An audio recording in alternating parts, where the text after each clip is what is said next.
Hai kawan-kawan semua, kembali lagi di channel saya, Nawawi Kembut, orangnya kalem dan lembut. Di sini saya akan menjelaskan bahwa dalam mengatasi demo, aparatur negara itu perlu yang namanya sebuah komunikasi. Mengapa? Di sini saya lihat di Amerika Serikat terjadi yang namanya sebuah demo besar-besaran yang kemudian menimbulkan rasisme dalam menangani para demonstran tersebut, sehingga menyebabkan banyak sekali korban-korban jiwa dan tindakan yang dilakukan oleh aparatur negara, sehingga hal tersebut bukan menyelesaikan demonstrasi tetapi akan menambah situasi yang menjadi lebih genting, bahkan akan berdampak pada konflik yang akan lebih besar lagi. Oleh karena itu, dalam hal ini penting sekali seorang aparatur negara, khususnya polisi maupun TNI, ini belajar berkomunikasi dengan baik dengan para demonstran untuk meredam demonstrasi agar tidak memuncak. Hal tersebut pernah berlangsung di Indonesia mungkin pada tahun 98, di mana pada masa itu upaya demonstran untuk menurunkan rezim Orde Baru yang dirasa sangat otoriter, sehingga berbondong masyarakat dan juga aktivis berbondong-bondong untuk menurunkan presiden dengan cara demonstrasi, yang kemudian terjadilah sebuah kerusuhan yang sangat besar sekali, sehingga berakibat banyak sekali korban yang berjatuhan, sehingga hal tersebut diklaim menjadi sebagai tindakan kekerasan dan juga tidak mempertimbangkan hak asasi manusia.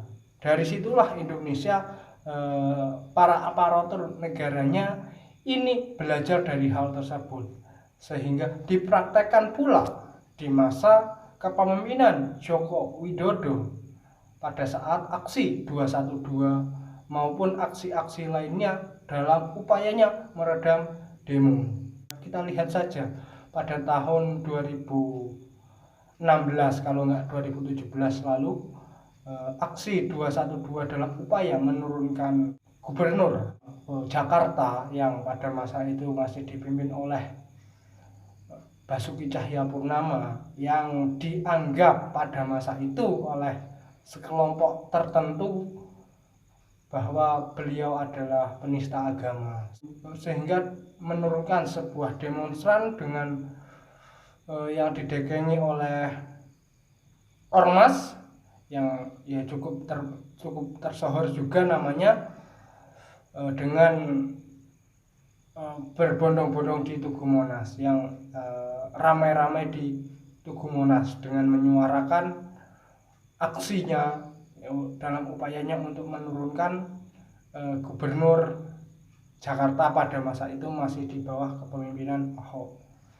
Sehingga apa yang dilakukan oleh pemerintah atau aparatur negara, mereka berbaur masuk ke rongga-rongga para demonstran tersebut dalam upayanya memberikan sebuah kepastian dan juga memecah emosi para demonstran tersebut dengan memberikan sebuah keyakinan dan komunikasi yang baik, sehingga apa, aksi demo tersebut berlangsung sangat damai dan indah, dan berangsur-angsur para demonstran tersebut keluar dengan cara yang baik, bahkan tidak merusak tanaman sama sekali. Inilah yang dilakukan oleh aparatur negara Indonesia yang perlu kita jaga, bahwa pentingnya aparatur negara ini untuk berkomunikasi.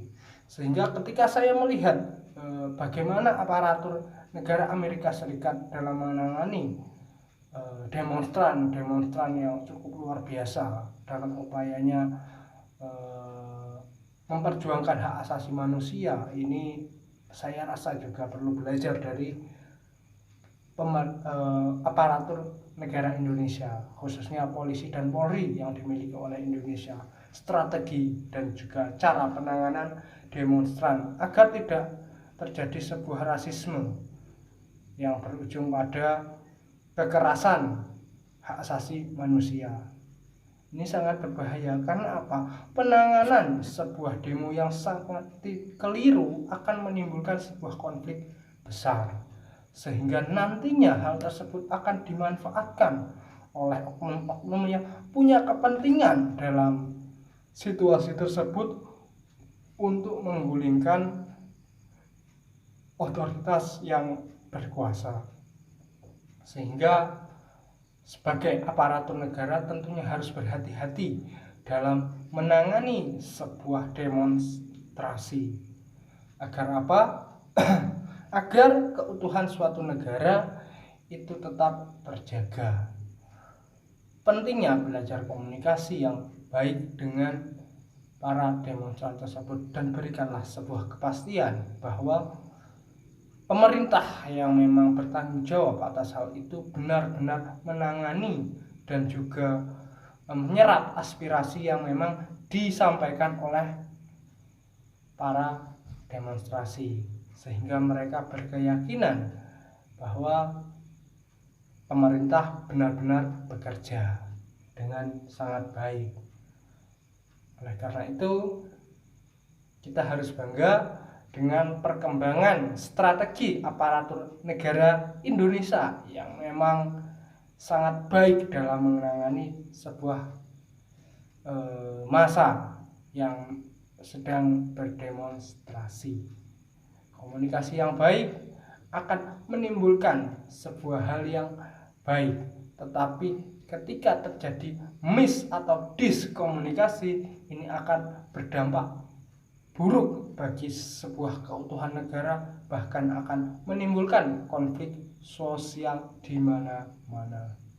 Itu saja yang dapat saya sampaikan. Kurang lebihnya mohon maaf. Akhirul kalam, wabillahi taufiq wal hidayah. Assalamualaikum warahmatullahi wabarakatuh.